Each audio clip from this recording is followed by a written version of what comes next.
मंगलम भगवान वीरो मंगलम गौतम प्रभु मंगलम सूर्यभद्रादेवा जैनो धर्मोस्तु મંગલમ।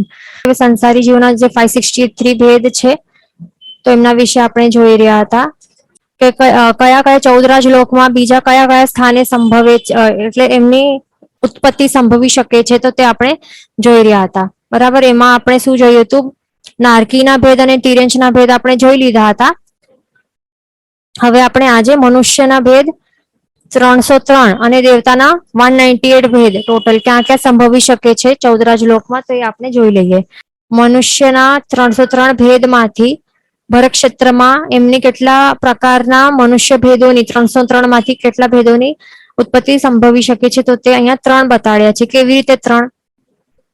તો એક તો આ આવશે મનુષ્યના 3 ગર્ભજ પર્યાપ્તા અને અપર્યાપ્તા અને સમુચ્ચયમ અપર્યાપ્તા મનુષ્યો બરાબર। તો આવી રીતે 3 આવી રીતે ભેદો બતાડ્યા છે એટલે કે ગર્ભજ પર્યાપ્તા 1 પ્લસ બીજો ગર્ભજ અપર્યાપ્તા મનુષ્ય અને ત્રીજો સમુચ્ચયમ અપર્યાપ્તા મનુષ્યો તો આવી રીતે 3 પ્રકાર અહીંયા બતાડ્યા છે। પછી મહાવિદ્ય ક્ષેત્રમાં કેટલા છે તો એમાં પણ કેટલા છે 3 છે। 3 પ્રકારના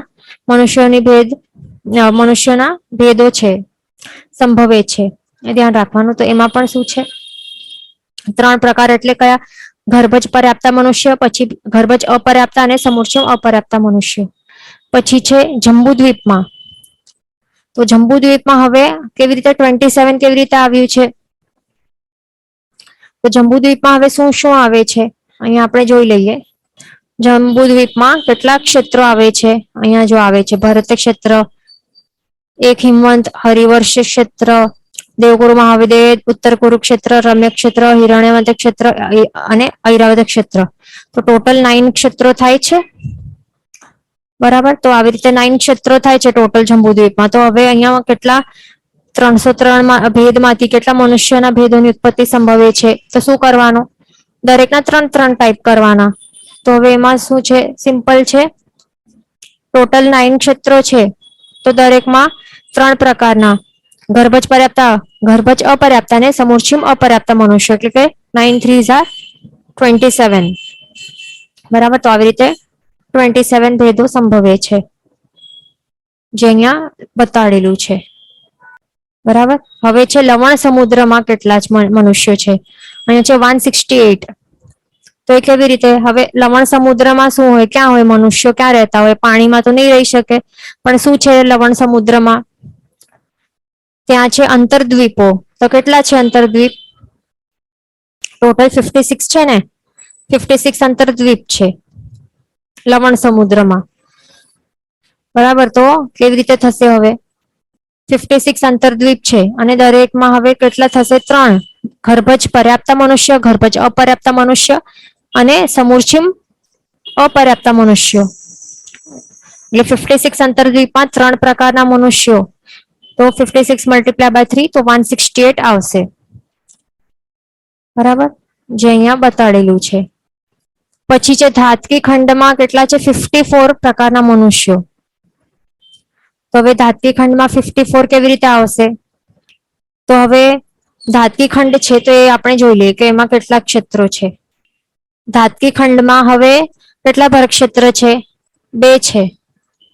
પછી હિમવંત, હરિવર્ષ દરેક ક્ષેત્ર ટોટલ 9 છે ને આ બધા ક્ષેત્રો તો દરેક બે ક્ષેત્રો છે તો બધા મળીને કેટલા થાય છે 18 થાય છે।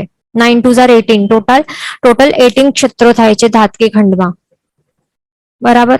તો હવે 18 ક્ષેત્રોમાં મલ્ટીપ્લાય બાય 3 કરવાનું અહીંયા પણ, કેમ કયા 3 હોય, ગર્ભજ પર્યાપ્તા, ગર્ભજ અપર્યાપ્તા ને સમુચ્ચયમ અપર્યાપ્તા મનુષ્યો તો 18 મલ્ટીપ્લાય બાય 3 તો કેટલા થયા 54 થાય છે। તો ધાતકી ખંડમાં કેટલા હોય છે મનુષ્યો 54।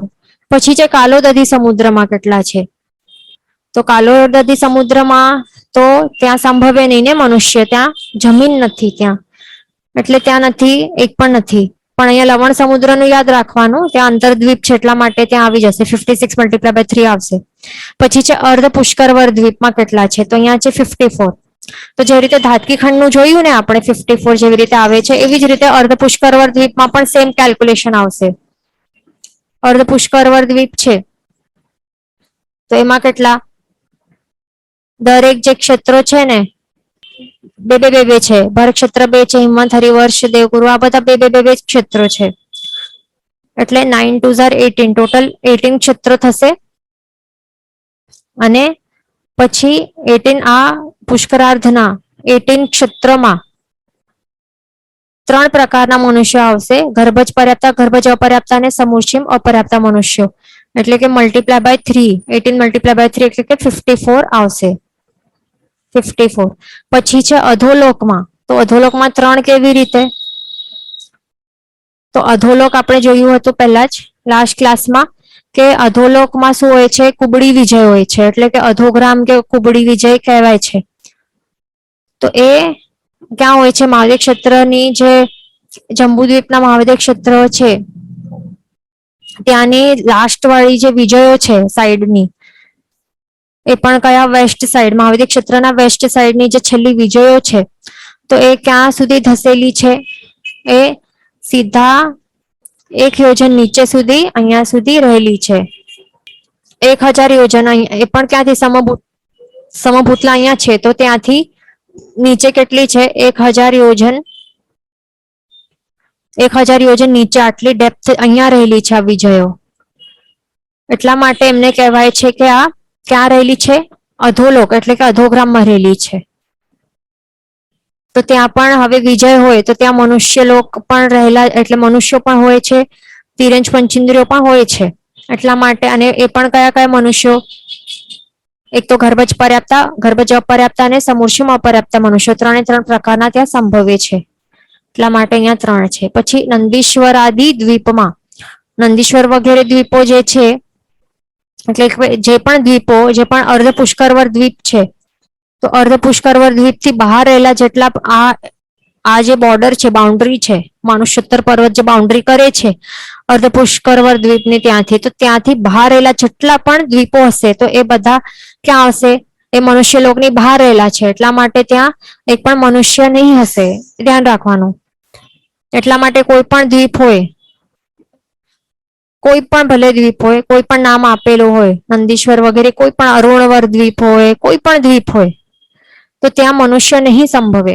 પણ આપને લાગશે અરે ત્યાં તો જંગાચારણ મુનિ તો જાય છે, વિદ્યાચારણ મુનિ એ બધા તો જાય છે ને ત્યાં દર્શન કરવા, ત્યાં તો મનુષ્યો એટલે તે પણ મનુષ્ય જ છે તો એ જાય છે, તો અહીંયા કેમ નથી ગણેલું? પણ અહીંયા આ શું છે? ઉત્પત્તિના અપેક્ષા એ છે. એ ધ્યાન રાખવાનું. બરાબર? અહીંયા ટેબલનું હેડિંગ જ જોઈ લો શું છે. 563 ભેદોની જુદે જુદે સંભવતી ઉત્પત્તિ. જન્મ ક્યાં થાય છે? તો ત્યાં થોડી જન્મે છે જંગાચારણ અને વિદ્યાચારણ મુનિ. એ તો અહીંયાથી ટ્રાવેલ કરે છે ને, મનુષ્ય લોકથી ટ્રાવેલ કરીને ત્યાં લબ્ધિ, પોતાની લબ્ધિનો ઉપયોગ કરીને ત્યાં જાય છે, અથવા તો દેવતાના સહાયથી ત્યાં જઈ શકે છે. ઉત્પન્ન નથી થતા ત્યાં. એટલા માટે શું છે? નંદીશ્વર વગેરે જે દ્વીપ છે એ બધામાં એક પણ મનુષ્ય નહીં હોય. ખાસ ધ્યાન રાખવાનું. ન તો સમુચ્ચિમ હોય, ન તો ગર્ભજ પર્યાપ્તા કે અપર્યાપ્તા, કોઈ નહીં હોય. ઉત્પત્તિ ત્યાં નહીં હોય. એ ધ્યાન રાખવાનું. બરાબર? માત્ર જે જંબુદ્વીપ છે, પછી ધાતકી ખંડ દ્વીપ છે અને પુષ્કરાર્ધ દ્વીપ છે, માત્ર આ 3 જે અઢીદ્વીપની અંદર એટલે કે મનુષ્ય લોકમાં આવે છે, તો ત્યાં જ મનુષ્યની ઉત્પત્તિ થઈ શકે છે. ધ્યાન રાખવાનું. પછી છે નંદીશ્વર દ્વીપ. નંદીશ્વર આદિ સમુદ્રમાં, તો કોઈ પણ સમુદ્ર હોય, જે એટલે કોઈ પણ જે પુષ્કરવર સમુદ્ર જે છે ત્યાંથી કરીને કોઈ પણ સમુદ્ર હશે, સ્વયંભૂ રમણ સમુદ્ર, એ બહારના એકદમ આઉટર મોસ્ટ સમુદ્ર છે, તો ત્યાં સુધી જેટલા પણ અસંખ્ય સમુદ્રો છે ત્યાં મનુષ્યની ઉત્પત્તિ નથી થતી, એટલે એટલા માટે 0 છે. પછી છે તિરછા લોકમાં. તો હવે તિરછા લોકમાં 303 મનુષ્યના બધા ભેદો અહીંયા આવી જાય છે. તો બધા ભેદો જે છે તો એ કેવી રીતે ગણાય છે? મનુષ્યોના 303 ભેદ કેવી રીતે આવે છે? 101 ક્ષેત્રો છે ને ટોટલ. બરાબર? કેવી રીતે થાય છે? 15 કર્મ ભૂમિ પ્લસ 30 અકર્મ ભૂમિ પ્લસ 56 અંતરદ્વીપો મળીને 101 ક્ષેત્રો થાય છે. અને દરેક આ 101 ક્ષેત્રમાં 3 પ્રકારના મનુષ્યો, કયા? ગર્ભજ પર્યાપ્તા, ગર્ભજ અપર્યાપ્તા અને સમુચ્ચિમ અપર્યાપ્તા મનુષ્યો. તો 101 ક્ષેત્રો મલ્ટીપ્લાય બાય 3 પ્રકારના મનુષ્યો કરીએ તો 303 ભેદો થાય છે. તો તે દરેક તિરછા લોકમાં બધા ઉત્પન્ન થઈ શકે છે. તો તીર્છાલોક એટલે શું આવે છે? આ છે તીર્છાલોક. કેટલું? આટલો ભાગ. સમભૂતલાથી ઉપરનું 900 અને નીચેનું 900, ટોટલ 1800 યોજનનો આટલો ભાગને તીર્છાલોક કહેવાય છે. તો આટલાની અંદર જ અહીંયા રહેલું છે ને જે અઢીદ્વીપ છે એની અંદર જ એનો સમાવેશ થાય છે. એટલા માટે જો તીર્છાલોક પૂછવામાં આવે તો એમાં જ મનુષ્યલોક આવી જાય છે. એટલા માટે અહીંયા ટોટલ 303 બધા મનુષ્યોની ઉત્પત્તિ થઈ શકે છે, બધા પ્રકારના. ધ્યાન રાખવાનું. પછી શું છે? નેક્સ્ટ છે ઉર્ધ્વલોકમાં. તો ઉર્ધ્વલોકમાં એક પણ મનુષ્યની ઉત્પત્તિ નથી થતી. ખાસ ધ્યાન રાખવાનું. મનુષ્ય લોકની બહાર ક્યાં પણ એક પણ મનુષ્યની ઉત્પત્તિ ન થાય, ન જન્મ થાય, ન તો મરણ થાય. ધ્યાન રાખવાનું. પછી છે મેરુગીરીમાં. તો અહીંયા પણ યાદ રાખવાનું કે ત્યાં પણ મનુષ્યની ઉત્પત્તિ નથી થતી. આ ખાસ યાદ રાખવાનું છે આપને. ભલે મેરુ પર્વત જે છે, જે પણ 5 મેરુ પર્વતો છે એ ભલે અઢીદ્વીપની અંદર આવે છે, પણ છતાં પણ ત્યાં મનુષ્ય ઉત્પન્ન નથી થતા એ એરિયામાં. ખાસ ધ્યાન રાખવાનું. મનુષ્યની ઉત્પત્તિ ક્યાં થાય છે? કર્મભૂમિઓ છે, 56 અંતરદ્વીપો છે, 30 અકર્મભૂમિઓ છે, ત્યાં થાય છે. પછી અઢીદ્વીપમાં, અઢીદ્વીપ એટલે જ મનુષ્યલોક, તો ત્યાં તો 303 બધા ભેદોની ઉત્પત્તિ થઈ શકે છે. પછી આ છે 12 દેવલોકમાં અને 9 ગ્રહવ્યકમાં, ત્યાં એક પણ મનુષ્યની ઉત્પત્તિ નથી થતી. પછી લોકને છેડે, તો લોકની કોઈ પણ બાઉન્ડ્રીઝ રહેલી હોય, કોઈ પણ બાઉન્ડ્રીઓ રહેલી હોય 14 લોકની, તો ક્યાં પણ મનુષ્યની ઉત્પત્તિ નથી થતી. ઓબ્વિયસલી નહીં થાય. પછી છે અધોગ્રામમાં. તો અધોગ્રામ જે છે એટલે ગ્રામ એટલે કે ગામ, એટલે કે જે આપણે જોયું ને અધોલોકમાં, તો અધોલોકમાં શું હતું? ત્યાં કુબડી વિજય હતી ને, એટલે કે અધોગ્રામ. બરાબર. તો ત્યાં જે આપણે હમણાં જોયું કે ત્યાં 3 પ્રકારના મનુષ્યની ઉત્પત્તિ થઈ શકે છે. ગર્ભજ પર્યાપ્તા, ગર્ભજ અપર્યાપ્તા અને સમૂર્છિમ અપર્યાપ્તા મનુષ્ય. ધ્યાન રાખવાનું. બરાબર. તો અહીંયા ક્વેશ્ચન છે કે ઇઝ અધોલોક સેમ એઝ અધોગ્રામ? તો એ સેમ નથી. કેમ? કારણ કે અધોલોક શું છે? અધોલોક શું છે? આ સમભૂતલા છે અહીંયા, તો અહીંયાથી નીચે 900 યોજન આટલો છોડી લેવાનો, આટલો નહીં ગણવાનો. અને અહીંયાથી નીચે આખો જે પણ છે આ પોર્શન, આટલો આખો અહીંયાથી કરીને આખું નીચે ટોટલ 7 રાજ્યો સુધી, એટલે કે 7મી નરક સુધી, આખાને શું કહેવાય છે? અધોલોક કહેવાય છે. તો અધોલોક તો આટલો બધો છે. બરાબર. સમભૂતલાથી 900 યોજન છોડીને આખો નીચે સુધી, લોકના અંત સુધી આખોને અધોલોક કહેવાય છે. પણ અધોગ્રામ એટલે શું? જે અધોલોકમાં આવેલું છે એ ગામડો, એને કહેવાય છે અધોગ્રામ. એને આપણે જે કહીને કુબડી વિજયો, તો એને કહેવાય, એ કુબડી વિજયને જ અધોગ્રામ કહેવાય છે. જે 1000 યોજન નીચે સુધી આવેલી છે. ક્યાંથી? સમભૂતલાથી 1000 યોજન નીચે ગણવાનું, એટલે કે સમથિંગ અહીંયા સુધી આવેલી છે. અહીંયા એટલે કે 100 યોજન અધોલોકમાં રહેલી છે. એટલા માટે શું કહેવાય છે? અધોગ્રામ કહેવાય છે. બરાબર. આ વેસ્ટ સાઈડના મહાવિદ્ય ક્ષેત્રની જે છેલ્લી વિજયો છે તે. એટલે અધોગ્રામ અને કુબડી વિજય સેમ છે, પણ અધોલોક એ આખો અધોલોક નીચેનું લોક છે. એ ધ્યાન રાખવાનું. એ બંને અલગ છે. હવે નેક્સ્ટ શું છે? અધોગ્રામમાં આપણે જોઈએ. હવે મુઠ્ઠીમાં, તો મુઠ્ઠીમાં છે આપણી મુઠ્ઠી, આપણે વાળીએ તો આવે છે, પણ મનુષ્ય અંદર નથી આવતો ને. સોરી, આ નથી, અહીંયા છે આ મનુષ્યની લાઈન. તો એ પણ મનુષ્ય અહીંયા આવે ને. એ ધ્યાન રાખવાનું. બરાબર. ઉત્પત્તિ નથી થતી ને, મુઠ્ઠીમાં થાય છે, નહીં નથી થતું. પણ હવે આ એવું ક્વેશ્ચન આવે કે અરે મારા મુઠ્ઠીમાં આવું પસીનો આવી ગયો હતો, પસીનો ડ્રાય નહીં થઈ શક્યો 48 મિનિટ્સમાં. એટલે મેન તો શરીરથી છૂટો થઈ જાય પછી થાય. પછી એની ત્યાં અને સૂક્યો નહીં હોય 48 મિનિટ્સમાં, તો પછી એ શું થાય છે? ઉત્પત્તિ થઈ શકે છે. ધ્યાન રાખવાનું.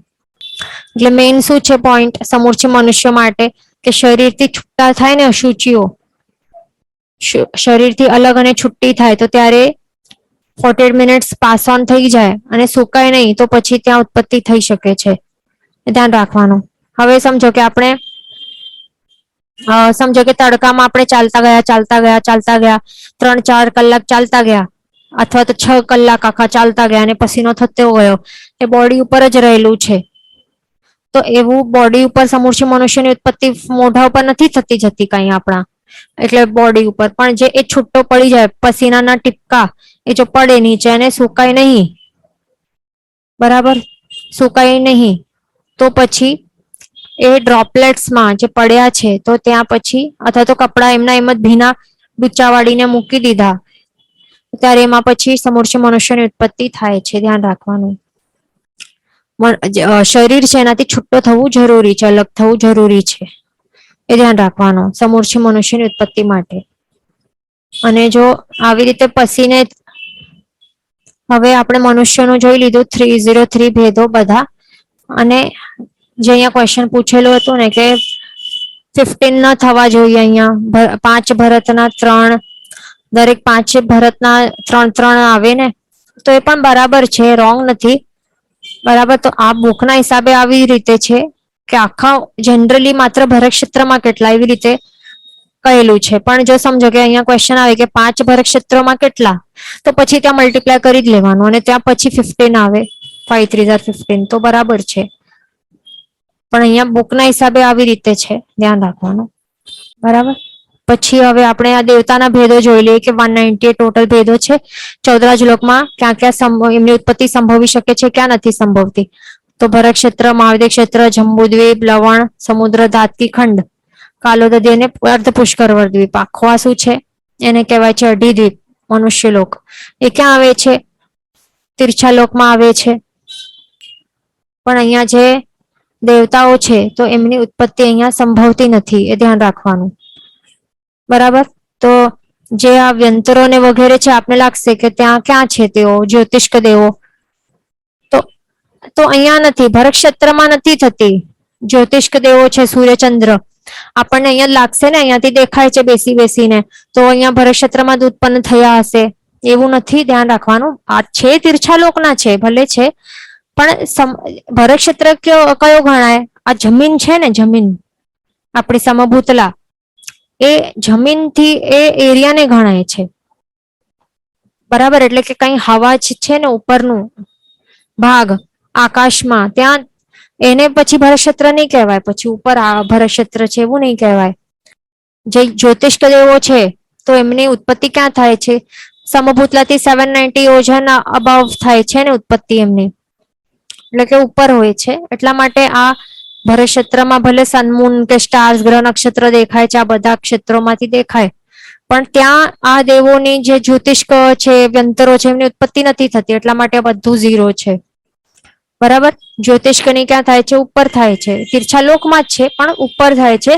આ ક્ષેત્રો છે જે છે આ જમીન છે એના ઉપર નથી થતી, ધ્યાન રાખવાનું. અહીંયા છે કોઈ દેવીમાન છે, અહીંયા ભરત ક્ષેત્રમાં દેખાય છે પણ દેવીમાન કે દેવશૈયા છે, દેવશૈયા ઉપર થાય ને ઉત્પત્તિ, બરાબર. એમનું જે સન મૂન જેનું જે વિમાન હોય કે જે આ નગરીઓ હોય વ્યંત્રોની, તો નગરીઓમાં ત્યાં દેવશૈયાઓ રહેલી હોય, એ ત્યાં થાય ને ઉત્પત્તિ. તો અહીંયા આ ક્ષેત્રોમાં તો અહીંયા દેવશૈયાઓ નથી, ધ્યાન રાખવાનું. પછી છે અધોલોકમાં, અધોલોકમાં અહીંયા છે 50, તો એ કેવી રીતે છે, તો અધોલોકમાં કોણ કોણ કયા કયા દેવોની ઉત્પત્તિ થાય છે આપણે જોઈ લઈએ. અહીંયા અધોલોક ક્યાંથી આવે છે, જો અહીંયા સમભૂતલા છે, અહીંયાથી 900 યોજન છોડી દેવાનો આટલો ભાગ આ તીર્છા લોકમાં આવે છે. હવે અહીંયાથી નીચેનો આખો ભાગ અધોલોક કહેવાય છે. તો અધોલોકમાં કેટલા દેવોની ઉત્પત્તિ સંભવી શકે છે, તો અહીંયા છે 10 પ્રકારના ભવનપતિ પ્લસ 15 પ્રકારના પરમાધામી. તો કેટલા થાય છે ટોટલ આપણે જોઈ લઈએ. 10 ભવનપતિ, 10 પ્રકારના ભવનપતિ પ્લસ 15 પરમાધામી ઇઝ ઇક્વલ્સ ટુ 25 દેવો થાય છે. પણ હવે પર્યાપ્તા ને અપર્યાપ્તા મલ્ટીપ્લાય બાય 2 કરવા પડશે ને, તો ટોટલ થાય છે 50. તો એવી રીતે અધોલોકમાં 50 પ્રકારના દેવોની ઉત્પત્તિ સંભવી શકે છે. પછી શું છે, નંદીશ્વરાદી દ્વીપમાં અને નંદીશ્વરાદી સમુદ્રો એટલે જે પણ તીર્છાલોકમાં રહેલા આ છે ને અસંખ્ય દ્વીપો અને અસંખ્ય સમુદ્રો, તો ત્યાં કોઈ દેવશૈયા રહેલી નથી, ખાસ ધ્યાન રાખવાનું. આ બધું સમભૂતલાની ત્યાં આવે છે, તો ત્યાં નથી એક પણ દેવતાની નગરીઓ નથી, ન તો કઈ દેવશૈયાઓ રહેલી છે, એટલા માટે આખો ઝીરો આવશે અહીંયા, ખાસ ધ્યાન રાખવાનું.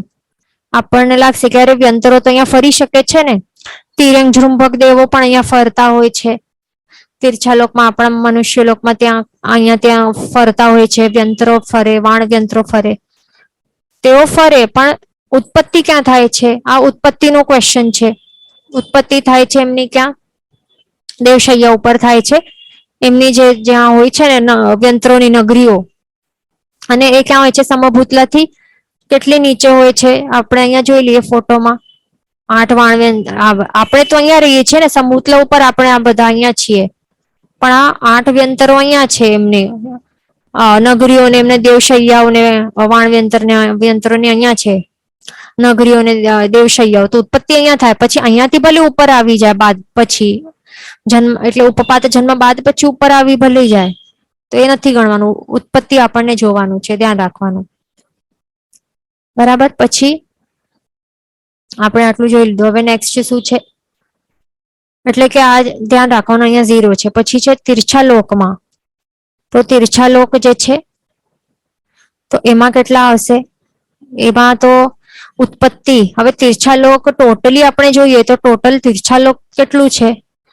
આખો આવી જશે જો આટલો, 1800 યોજનમાં આખો પૂછેલો છે કે આખા તીર્છાલોકમાં કેટલા દેવોની ઉત્પત્તિ થાય છે, તો ઘણા બધા આવશે. બરાબર, આપણે એ પણ જોઈ લઈએ. પહેલા તો નીચેથી ચાલુ કરીએ.